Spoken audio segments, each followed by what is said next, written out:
A world-famous cinematographer, Louie Schwartzberg has graced many stages, including TED Talks and Oprah's Super Soul Sunday, sharing the magic of Mother Nature. He's captured over 40 years of film footage into 14 hours with moving art, capturing breathtaking imagery. His most recent film, Fantastic Fungi, is being viewed around the world. Listen in to the preview leading into the full episode. I guess what we really need is a shift of consciousness. Yes. We need it in order to change our behavior. We need to just stop polluting and let nature heal itself, which is possible. Stop polluting and start pollinating. Yes. Right? Pollinating the world with love. Yeah. Absolutely. And I think this giant epidemic we have today of people feeling despair, anxiety, depression, clearly comes from a disconnection to nature. Absolutely. So we yearn for connection, and to be with friends and family, and we are becoming more and more disconnected. I'm here with my next guest, Louie Schwartzberg. Are you ready to go into the Pollinating the Planet with Love van? I'm ready to get pollinated. Okay, let's go. All right. Welcome everyone to the Pollinating the Planet with Love show. I'm your host, Beth Bell, and we're here to talk about our life journey lessons and of course those pearls of wisdom we've learned along the way.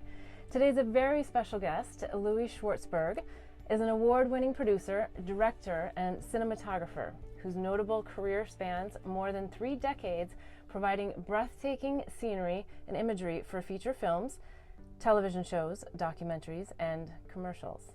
He is the only filmmaker in the world who has been shooting time-lapse 24/7 continuously for over 4 decades. That's amazing. His recent theatrical releases include the 3D IMAX film, Mysteries of the Unseen World with National Geographic, and Wings of Life documentary narrated by Meryl Streep. In addition to his feature films, Schwartzberg also curates Moving Art, the world's first collection of 2D and 3D moving images created as fine art for digital screens, from nature to cityscapes to visual effects. His most recent film, Fantastic Fungi, is being viewed around the world. It's an absolute blessing and pleasure to have you here today. Welcome. It's great to be here with you, Beth. Yeah, well, I usually start out with the question, what did you think you were going to be when you were a little boy, and are you doing that now? I know a little bit of your story from your TED Talks and sort of how you fell into this, but is this what you thought you would be doing? Not really. No, I think my parents were Holocaust survivors, and so I grew up in Brooklyn, and I really never experienced nature, but I did learn a lot about gratitude, living under their roof. Idea of like food on the table, a roof over your head, appreciating the little things in life, and so in a way, I think appreciating gratitude and the little things is a great foundation for being an environmentalist. Yeah. Because as an environmentalist, we want to protect the little things like the bees, bats, hummingbirds, butterflies. We are aware of the little things that make life go around. And we also don't want to squander anything. So like turning off the lights, when you're not in the room isn't just to save money, but also it prevents coal burning power plants from polluting the atmosphere. Right. So in a way, having parents that came from a very frugal background, but appreciating the miracle of life, I think was a great foundation for me to get involved in filming nature. Now, I never really filmed nature until I got to UCLA. And that's when I picked up a camera and for the very first time started to document the anti-war protests that were happening on campus. And with the background of my parents being Holocaust survivors, I thought I was going to grow up and become a lawyer and fight for social justice. I was a poli-sci history major. Wow. But how could I study the French Revolution when there was a revolution happening right outside my door?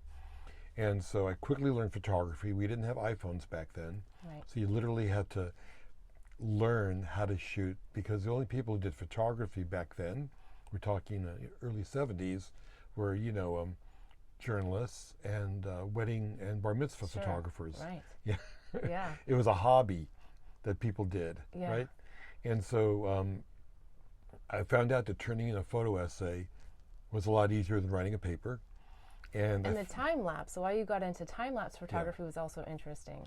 Yeah, so after I fell in love with photography, Then I got involved with filmmaking, but when I graduated, I wanted to shoot high quality film, 35 millimeter movie film. Well, even back then, it was $100 a minute for a film development process. And so two things happened. I think one, economic necessity meant that I could shoot 35 millimeter movie film by converting these old cameras that nobody wanted anymore, built in the 1930s, that were animation cameras, which meant you had to have like a long AC cord and an AC powered motor to shoot like Disney type cell animation, you know, click, click. But I figured out how to build a battery powered motor that would fit on the camera, that I could take the camera outside. And that fed my sense of wonder. Like, what does it look like when the clouds metamorphosize? Sunrise going, you know, sunrises, sunsets, shafts of light through forest. And when you see life sped up, it changes your worldview. If you can look at life from the point of view of a flower or a redwood tree, it expands your vision. And I think that becomes a transformational experience. Yes, no, it's very interesting because when you do see things on time lapse, you see things that you just don't even know that are there. And I actually started becoming a flower whisperer because I happened to buy a nice camera, went on vacation in Hawaii, and as I started photographing the flowers, just, you know, normally, things changed, right? The wind blew, the sun was just a little bit different, and so your work takes, in some cases, days, years, months, and puts it down into seconds. Yeah, so what I do is I film mostly indoors because I need to have constant lighting. I can't have wind or bugs or somebody stealing my camera if I leave it out there for several days. True, but you have a lot of imagery with bees and hummingbirds and stuff. So do you do all of that in studio as well, or is that's all outdoors. No, okay. But to get a time-lapse flower opening, which might take 2 days or a week, you have to do shooting day and night. Without, because if you don't shoot it during the night, there'll be a bump in the growth, because sometimes they will move at night as well. And so I've squeezed 40 years into 16 hours of film. Amazing. So what have you learned from it? Because I know that for me, I started to realize through the lens of that camera that I was mesmerized and my mind quieted, and I started to have a different view and sensation and an inner feeling. Did that happen for you early on, or at what point did you really start to? Well, the flower is a sexual organ of the plant, so why wouldn't you get turned on? Why wouldn't you be moved, right? Think about it. So, and the flowers have devised a strategy using beauty to move their DNA forward. That's called pollination, right? Color, taste, touch, smell, to invite these pollinators, bees, bats, hummingbirds, butterflies, to say, come get me, you know, because I'm going to give you something sweet. I'll give you some nectar, maybe some pollen, you know, which then can be fed back to the brood, which is really a beautiful story. But what they're really getting out of it is having their DNA move forward, because diversity is a key element of nature. You can't mate with yourself. And plants don't have legs. They can't move. So how genius it was to develop the strategy for having a messenger move your DNA forward so that you could cross-pollinate yourself with another flower and get, therefore, a stronger species that would evolve. That's what evolution is all about. DNA moving forward and developing a better model of what that species might be. No, I love how you talk about that, and also just the seduction of nature, you know, and beauty. What do you think the flowers, I'll stick to the flowers for now. What do you think the flowers are trying to seduce us for? You know, what is their role with humans? We are pollinators as well. So they're turning us on, right? Really the big question is who's in control of who? Are we like, you know, the gardeners who plant the flowers to make things beautiful, or are they motivating us with their beauty to take care of them, to plant them, to water them, to fertilize them? I mean, on the weekends, I love to garden in my backyard, and I'm a slave to these little guys. I mean, like, trim me, water me, I'm being crowded. I mean, I could just walk around all day long hearing instructions of what they want me to do for them to make them prosper. Yes. You know, and I love doing it. So they speak to you as well. Totally. Yes. Okay. So vibration. Flowers have a vibration. Yeah. They're emanating a vibration. Sure. And there's a communication. How do you see that communication happening? So you're getting these messages from them to take care of them, to do this. How do you think that's possible? Well, light energy is a vibration. So they're emanating this color. They're emanating molecules in terms of aroma, which, you know, is a turn on. Yeah. I mean, I think smell is like maybe first or second only to sex in terms of a, you know, a visceral, immersive experience. Yeah. I think you can't smell a rose more than 2 or 3 times and it goes away. The olfactory nerves kind of need to be recharged. Okay. So you can't just OD on a flower. It'll smell great the first breath, and then you do inhale, it kind of fades. By the third inhale, you get nothing. Okay. Kind of like making love. You can't just go bang, bang, bang, bang, bang all day long. Right? Yeah, interesting. You need to recharge. Yeah. Because it would be totally addictive in a beautiful way. But I think, getting back to your question, they communicate with light energy, they communicate by aroma, they communicate by taste. Yeah. They communicate by patterns and rhythms and motion, and that is nature's language. And just because they don't speak our language doesn't mean they're not intelligent, and it doesn't mean they're not communicating with us. We need to learn their language. Yes. We're the unique species that developed sounds connected to meaning. Most of the life on our planet communicates, chemically, or they communicate visually with, and I think beauty, what we call beauty, is that language. Yeah. Because it basically motivates reproduction. And what is reproduction but life moving forward? Yes. Yeah. And that is the genius of evolution, because everything on the planet wears out.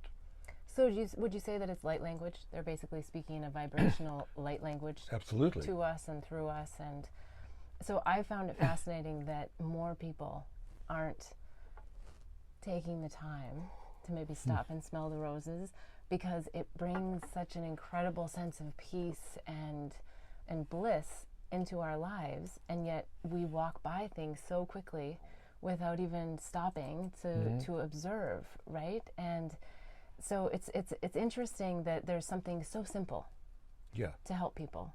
So simple, which is just being in nature. Why do you think people don't do it? We become disconnected from nature. I mean, what you were describing is becoming present.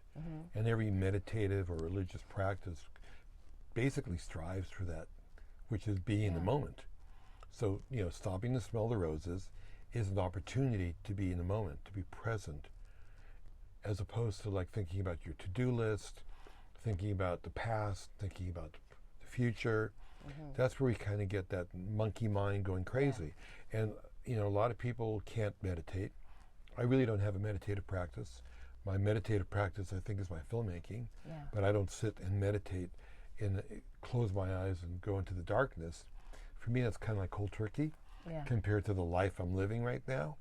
But having the patience to wait for the perfect moment, to film that flower, to light it perfectly, to bring all those elements together of composition, of framing, of lighting. To me, that's becoming present for me. And it's a mindfulness practice that I do. And I think we can all find that portal into the divine. Surfing a wave, smelling a flower, meditating, helping others.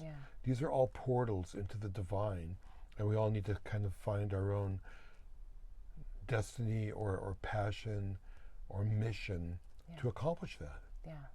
Yeah, I agree. It's just such a direct line to, if you want to call it source energy or the quantum field or infinite intelligence or however you want to categorize it. Would you say that mindfulness is maybe one of the top life lessons that you've learned from the flowers specifically, or is there something else that you feel that the flowers have taught you or are teaching you? I think what the flowers have taught me more than anything is that beauty is nature's tool for survival, because we protect what we love. Yeah. So rather than as an environmentalist to say, you should recycle, and, as a to-do list, you're not going to do it. But if you love something, Right. you will protect it. So for me, Provides meaning. well, I can't throw away a piece of paper, not because I'm not supposed to. Yeah. It's because I think of the forest. I think of trees and how much I love them. So it hurts Yeah. to actually throw away a piece of paper if I could recycle it instead. Yeah.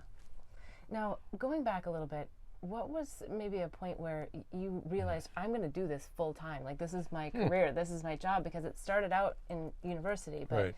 at some point you said, I'm going to go for it, and this is really going to be my career.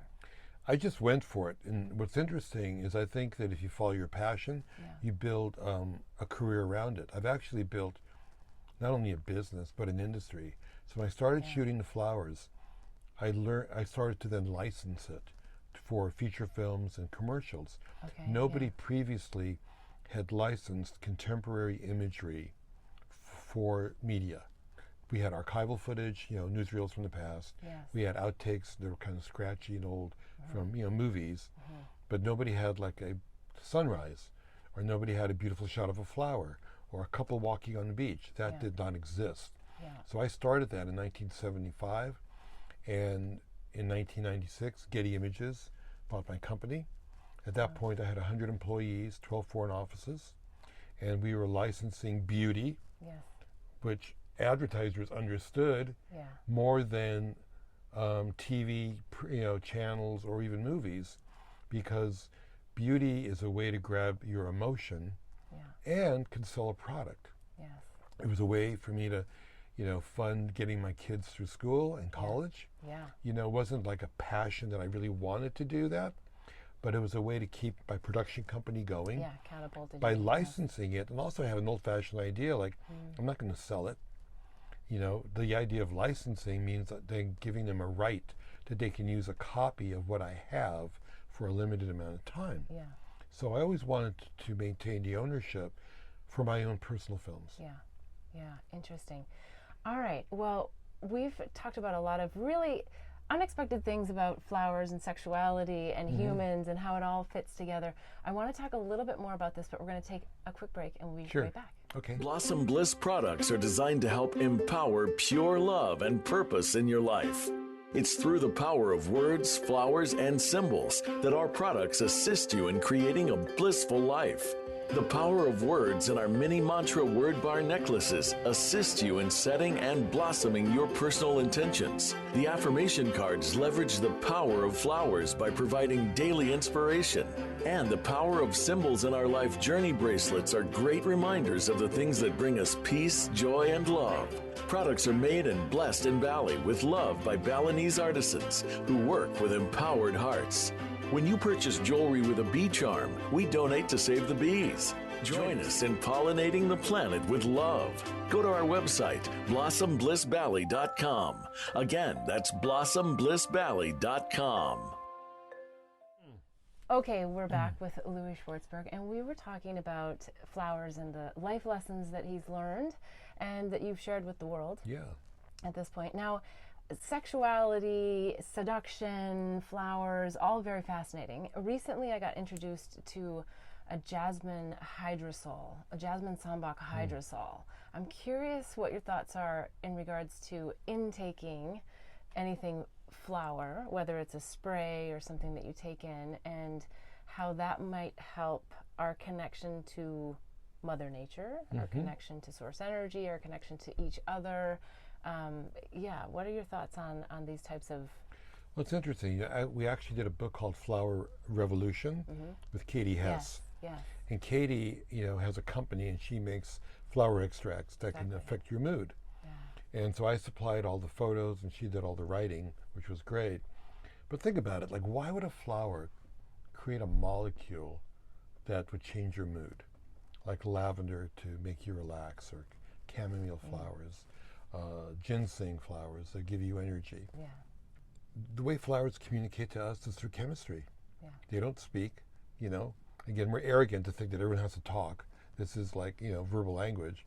But most of life on our planet communicates chemically. Yes. Insects, plants, that's how they communicate to each other. So it makes total sense to me. Energetically, vibrationally, chemically. Chemically, right? by I mean, ingesting it, by breathing it, by smelling it, you're ingesting it if you smell a flower. Okay. There are molecules that are going into your nose and into your bloodstream, affecting your brain. That's what makes you feel good. Yeah. You know, it's a real. Yeah. It's not just a vibration. Yeah. It is an actual chemical reaction Okay. that is physiologically happening to your body. Right. And it touches a pleasure center in your brain, which makes you feel good. Well, I believe that there is intention behind that. Yeah. I believe that the plant world wants us to live in harmony with the planet in order to save, us from some mass extinction event, from suffering, from species being lost. Yeah. I mean, if we go, it's a sad thing, but why should other plants go? Yeah. I mean, there are predictions that by 2050 we could lose 50% of the species on our planet. Yeah. Well, my question was going to be, do you think we're going to make it? Because we know that there's a huge issue with the bees, and the bees and the flowers work together.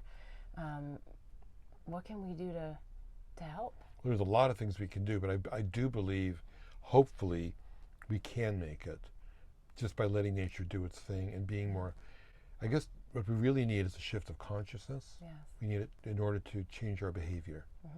We need to just stop polluting and let nature heal itself, which is possible. Stop polluting and start pollinating. Yes. Right? Pollinating the world with love. Yeah. Absolutely. So there's solid things we can do. First of all, plant a pollinator-friendly garden. Yeah. Eat organic.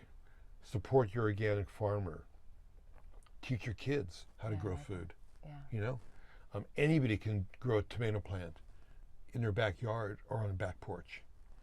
Learn, where does your food come from? Yeah. It doesn't come shrink wrapped at a grocery store. We should grow most of our own food. Yeah. It's not that hard. Yeah. And it connects you back to the earth.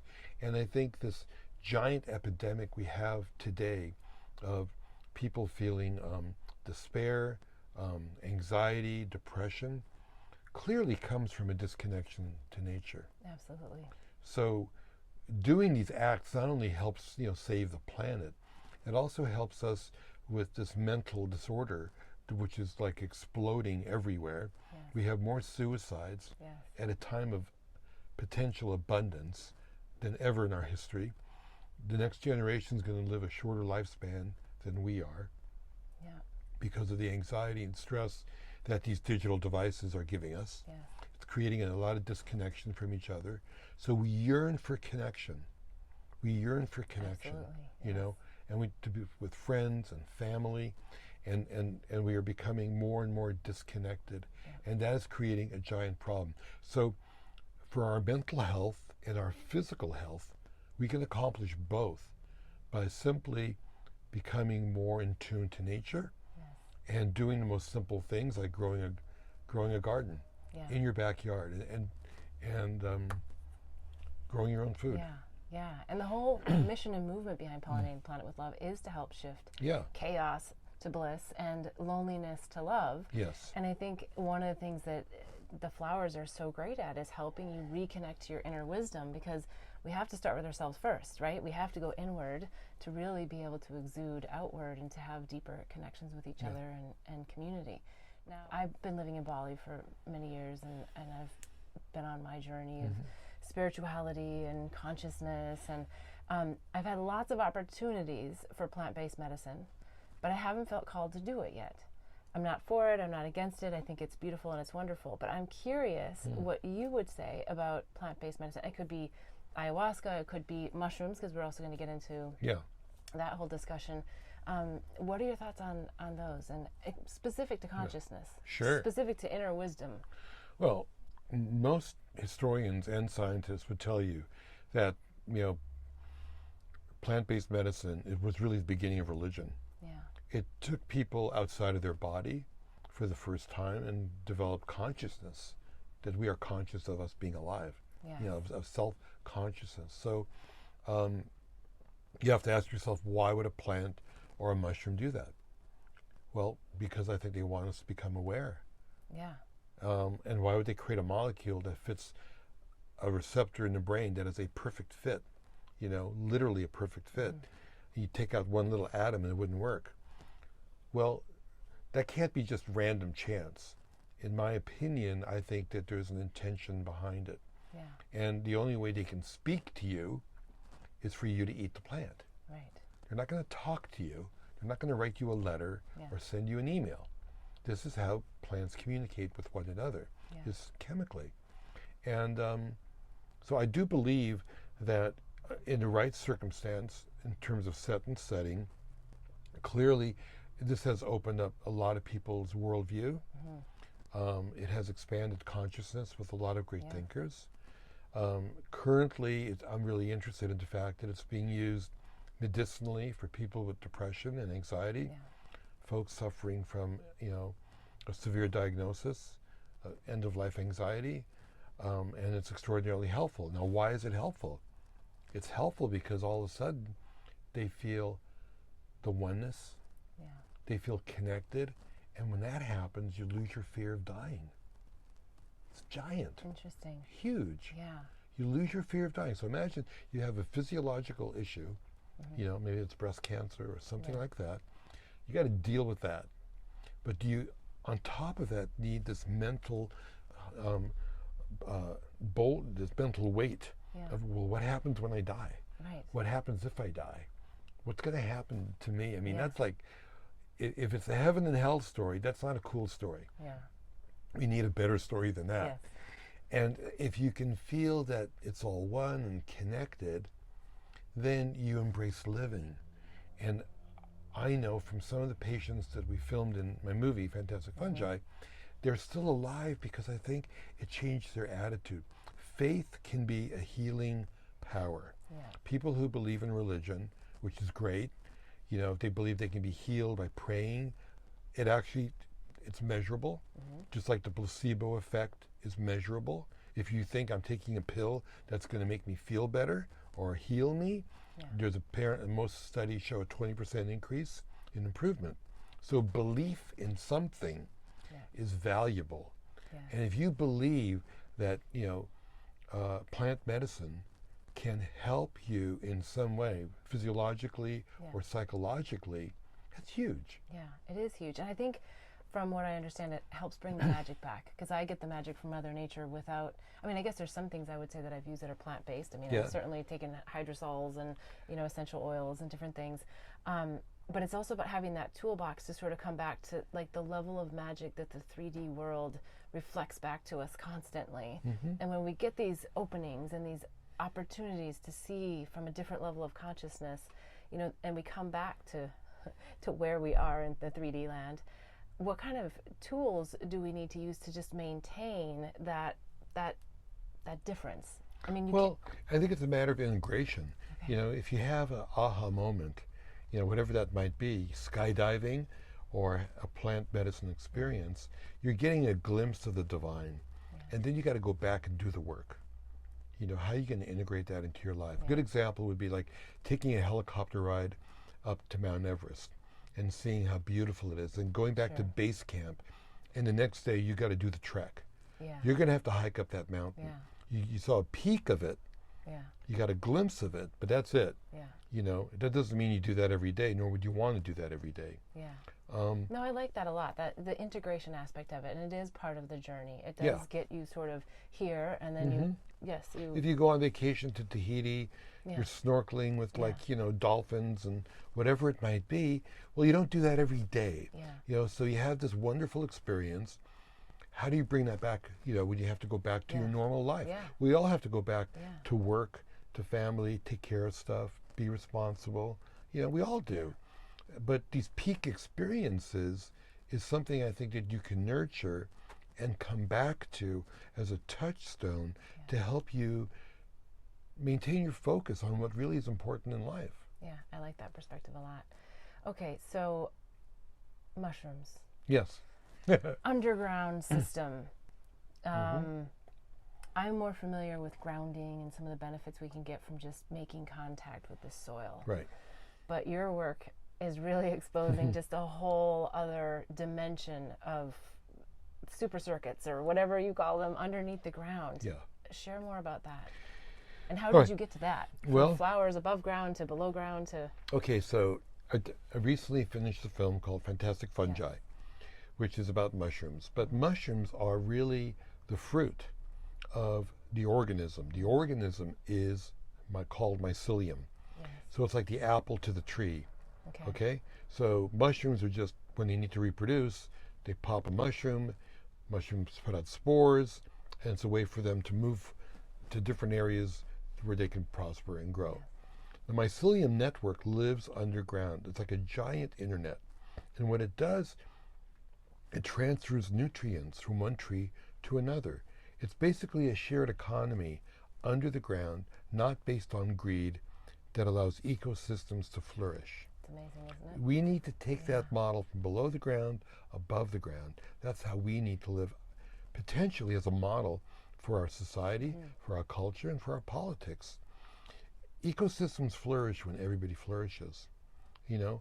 And so the reason why I got into it is because previously I was working on a film called Wings of Life, which was all about pollinators and a relationship with flowers. I told the story from the point of view of a flower, narrated by Meryl Streep, who's basically using beauty to say, come get me. Yeah. Come on, I need to get laid. Yeah. This is my window. Yeah. You know, bees, bats, hummingbirds, butterflies. You know, I need to move my pollen forward. Yeah. Here I am. But what do plants need?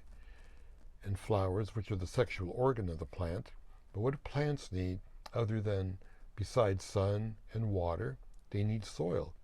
And where does soil come from? Well, soil comes from the mycelium. Mycelium breaks down organic matter and rock that creates soil. Now, a lot of people believe, like when the earth was formed, there was soil. No. I mean, the earth was just boiling, you know, lava and hard rock. Yeah. And eventually, you know, mycelium, it was the first potential living organism on the planet 3.5 billion years ago. And it crunched rock. And by crunching rock, it enabled a substrate for plants to evolve. Yeah. So without the mycelium, without fungi, there'd be no plants. And Now, then mycelium, it's not everywhere, right? I mean, Oh, it is or everywhere. is it everywhere? it's on And, every continent. so It's if we're inside. out- It's inside your body. Okay, interesting. So it connects, because my question really is when we're grounding, Yeah. you know, when we're spending time naked feet on the ground, feeling the soil, feeling the grass, like how close are we to making that contact, or does it have nothing to do with distance? It's just No, well, actually, it's mostly in the top 6 inches of the soil. It lives very close to the top. It's also, you know, the greatest natural solution for climate change, which is really interesting because it takes in, you know, CO2 literally right out of the atmosphere. It's like us. You know, plants get their energy from where? light. Exactly. Where does fungi get their energy? Where do you get your energy from? Plants. From Right. eating plants and plants food, got yeah. it from the sun, Yeah. from light source. Yeah. So fungi are like us. They digest organic material.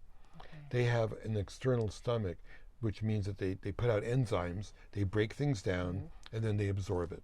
Right. They are the grand recyclers of nature, okay? So they're able to break things down, and they need things that have already captured the source, light energy, that can take light energy and turn them into chemical bonds called food, fuel, shelter, and medicine.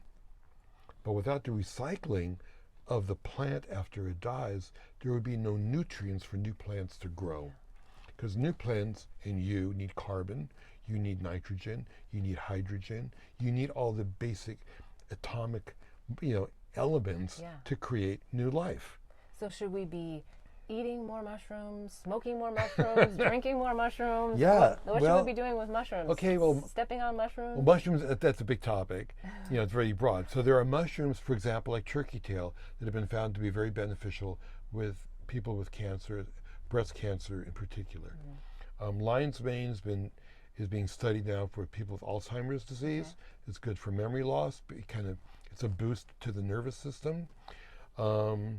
And of course, you know, psilocybin, which are called magic mushrooms, can have a tremendous benefit from people who are suffering from anxiety, depression.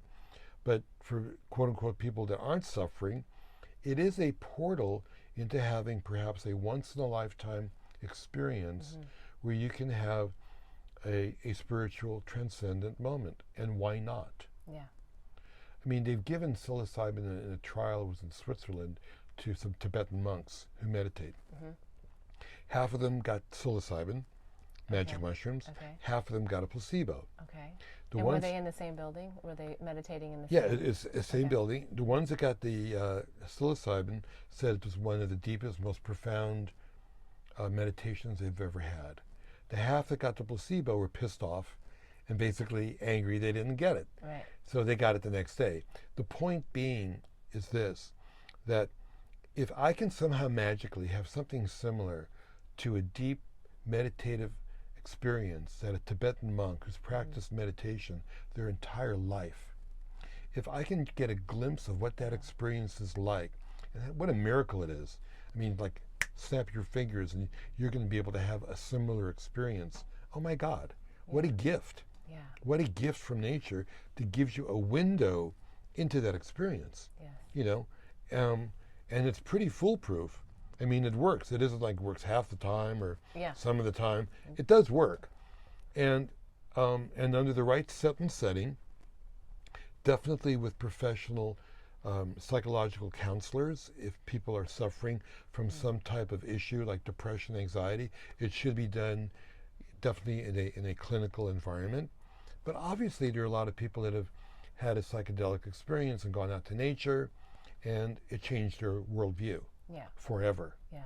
Well, and also I think there's great shamans, there's there's medicine men and women that can help support that journey. Sure. I think there can be, good journeys and bad journeys, but it really has to do with your already your positioning in your own mind of where you are and your interaction with the world. So there's lots of things that can happen there. Okay, so I also want to talk about consciousness, because you said mushrooms don't have a brain, but they have consciousness. Yes. But we're going to take a quick break and we'll be right back. Okay. Blossom Bliss products are designed to help empower pure love and purpose in your life. It's through the power of words, flowers, and symbols that our products assist you in creating a blissful life. The power of words in our mini mantra word bar necklaces assist you in setting and blossoming your personal intentions. The affirmation cards leverage the power of flowers by providing daily inspiration. And the power of symbols in our life journey bracelets are great reminders of the things that bring us peace, joy, and love. Products are made and blessed in Bali with love by Balinese artisans who work with empowered hearts. When you purchase jewelry with a bee charm, we donate to save the bees. Join us in pollinating the planet with love. Go to our website, blossomblissbali.com. Again, that's blossomblissbali.com.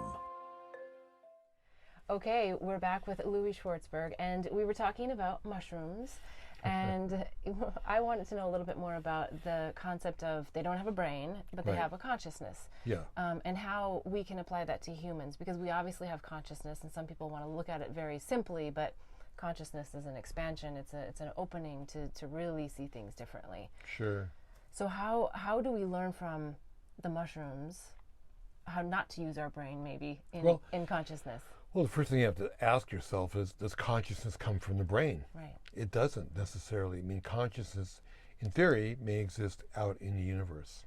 Yeah. And that but we're so trained to use this darn brain, aren't we? The mind. Well, we do use the brain. And here's a good analogy. The brain could be like an antenna. Yeah. And we're getting this, signal, right? Like broadcast signals that go out to all of our heads, and we're just receiving it. I mean, look at flocks of birds that can all turn at the same time. Or you'll see like a school of fish. They all, move in sync. Yeah. Like, is that the brain emanating signals to each other? Or is there a shared consciousness that is moving them together in a unit? Mm-hmm. If you believe that consciousness exists in the universe, just like energy exists. Superintelligence, quantum field. Totally. Yeah. I mean, I think that's what Einstein was working on. Yeah. It was E equals MC squared. There's energy, there's matter, but there is a third element. And most scientists and deep thinkers believe it is consciousness. Yeah. Well, I heard that he downloaded the theory of relativity in a self-hypnotic state, which would mean that he's actually eliminating the mind part of this and accessing a super intelligence. Yes. Yeah. So it's a very arrogant point of view to think that we, the top of the food chain, the Homo sapien species, like we're the smartest thing in the world, and it's all coming out of our brain. That's one point of view, but I think it's a very narrow point of view. Yeah. There's another point of view that there's, look at the planet, look at Gaia energy, you know. It's there, it's proven. I mean, the whole thing works as a giant mega ecosystem, and we're just a speck on it. Yeah. And getting back to the question about the mushrooms, yes, they don't have a brain. However, they're sentient. I mean, when a tree falls in the forest, how does it know to come from out of the ground and decompose it? It doesn't have ears. Good question. Doesn't have eyes. Yeah. You know, how does it know? Yeah. Well, because it is sentient, or whatever the words. We don't have words to really describe it. It is aware. Even in Western science, they define intelligence as an organism that can respond to light and search for food. Kind of cold. Yeah. But that's what mushrooms do. Yeah. You know, indigenous people have always looked at the forest as a community, as a spirit, not as a bunch of individual trees, right? Right. Yes. They saw it as an energetic unit. As an energetic unit, exactly. And in fact, we now know scientifically that under the ground, through the mycelium network, they're talking to each other. They're sharing nutrients. The mother tree is taking care of the baby tree. You know, they're helping each other. Yeah. They're warning each other. If I'm going to be attacked by a pest, you better build up your immunity over here. Yeah. They've taken radioisotopes and put it in a tree, you know, here, and 50 yards away from it, they'll find that radioisotope has traveled under the ground from one root system to another root system and upregulated into that tree. Yeah. So they're sharing stuff all over the place. Now, my question, we started with, and you were saying they're 6 inches under. Mycelium mostly lives near the surface because they need oxygen. Okay. They're like us. Okay, so when we're stepping on the ground that has this, and it's not, they are everywhere, but they're not necessarily everywhere. Like we're in the middle of West Hollywood. You know, if I stepped out onto someone's lawn, is there going to be, how do we know? They're everywhere. Okay, they are everywhere. They're everywhere. They found some under the sedimentary rock under the ocean. Okay. Below the ocean. Okay, and you say that I have some inside me. We all have them inside us. So your microbiome. When we're stepping on this, how are they communicating? Are they? Well, they feel it. Yeah, when we step on it, we're disrupting that environment, which is a good thing. Yeah. Maybe you broke a leaf of grass, you know, and that grass is going to decompose. That's food for the mycelium network. Okay. You've disheveled something, you know. You are helping to propagate them in a good way. But going back like what's inside of you, you couldn't digest food without this microbiome of fungi and bacteria that live in your intestines. They're inside of you to break down food, right? Yeah. You know, to decompose, such a weird word, recycle. Yeah. You know, because how do you absorb what you just ate for breakfast? It's got to be broken down to its component parts so that it can be absorbed into your bloodstream as nutrients to replenish the cells in your body. Yeah. Right? Yes. Well, and everything starts in the gut, right? I mean, we just don't think enough about our own bacteria in our body. Which is why you feed it. Important. You feed it with probiotic, you know, foods and things that are like fermented. You know, pickles and cheeses, beer, wine. Yeah. All of these things that are fermented feed your microbiome. Yeah, I love that. Okay, so what would you say is the biggest lesson from mushrooms or fungi that you have learned up until this point? 2 big lessons. One thing I didn't realize is that they are the greatest natural solution for climate change. And briefly, let me describe that. Yeah. When a CO2 molecule goes into the pore of a leaf of a plant or a tree, we all know it releases oxygen. That's where we get our air. And the carbon goes down the trunk of the tree into the root system and in through the mycelium network where it can be stored for thousands of years. Okay. We've taken carbon that's underground, fossil fuels like oil and coal, and burned them, and we put it in the atmosphere. The solution to climate change is to take the carbon that we put into the atmosphere and bring it back underground. So we have a natural engine that can do that, which is extraordinary. So I never thought that mushrooms or mycelium could be the greatest natural solution for climate change, which is perhaps the largest existential threat we face on our planet. The second thing I never realized was that community survives better than individuals. Yes. Yes. And the mycelium network builds community amongst all the trees and the plants and the insects. They're like this giant immunity network that connects all these living beings for ecosystems to flourish, which also benefits the mycelium. They want plants to grow and eventually die, which gives them the food they need to becomes recycled for new plants to grow. So that's why with my film, we've been distributing it initially to live audiences in venues, theaters, etc., where people can come together, network, and build community. People that are into gardening, people that are into art or science, psychonauts. We all need to reconnect and build community and become organized, because that's how our politics and our cultural system is becoming dysfunctional. It can be hijacked if we are all disconnected and only looking at a digital device, and our call to action is I'm going to like something. So I applaud you for being on the road in this van, building connection, building community, sharing knowledge, and elevating consciousness. Yeah, thank you. Thank you. So if you had to fill this in, pollinating the planet with love means, what would that be? Appreciating beauty, appreciating the beauty of the flowers, and appreciating the beauty in each other. I think beauty is the score that nature created that creates the dance of life. Yeah, beautiful. Beautiful. All right.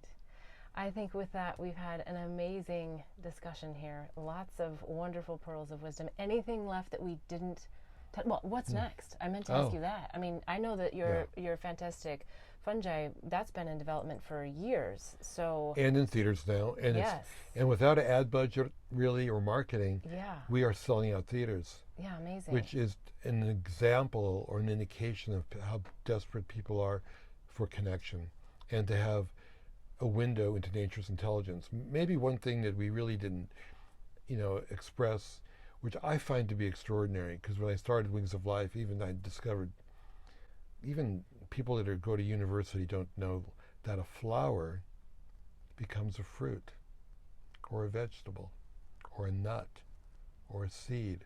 I.e., a flower isn't just a pretty thing; it's our food. It's, what a genius thing that the greatest biological invention occurred 50 million years ago. Plants figured out how to put its DNA into a little package called a seed, which turns into a fruit, a nut, or a vegetable. If that hadn't happened, that at the same time 50 million years ago was the beginning of warm-blooded creatures, i.e. mammals. We would not be here without the flower. We won't be here without the flowers. Right, because before that there were reptiles, and most of the planet was a drab green, leafy plants, but you'd have to eat a lot of leaf in order to get energy. What's cool about these little packages called nuts, fruits, seeds, vegetables, it's concentrated energy, and that enabled warm-blooded species to evolve.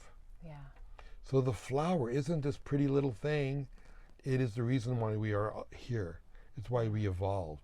We evolved because of the flower. Yeah, that's beautiful. as I'm sitting here, I feel like there's one more thing that I would love to validate. I had this long conversation with my 9-year-old nephew. Yeah. He doesn't believe that I could be a flower whisperer, that it's possible to get messages from flowers.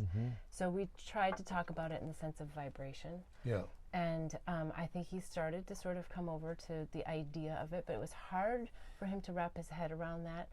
When you think about the connection that we as humans make with Mother Nature, what exactly would you say is happening between the two? It's a vibration. Would you call it a vibration? You said it was a chemical reaction. It was right, that we're intaking the molecules, and then we're having a visceral reaction in our body as a result, right? So it's true. So it's so just so I can go back to him and report, the actual facts, that it is partly the molecules that we take in from them through observation. Well, I would just say that we are nature. Yes. That's really the answer. We become disconnected from it. So how do they communicate with us? We're part of that fabric. Yeah. Every cell in your body just lights up when you see a flower, because it's like looking into a mirror. Yeah. The problem we've been facing, as we said earlier, in our society, whether it's politics, culture, or the environment, is this concept of disconnection from nature. That there's nature over here, and then there's us. And we need to take care of it, or fix it, or pollute it, or heal it. Whatever that might be, it's a separate thing. No, we are a part of it. Yeah. Whatever we do to it, it will do to us. Yes. Yes. Wonderful. All right, but what's next? Do we have something else that's coming I do. up? I'm working on a film that'll be about wonder and awe.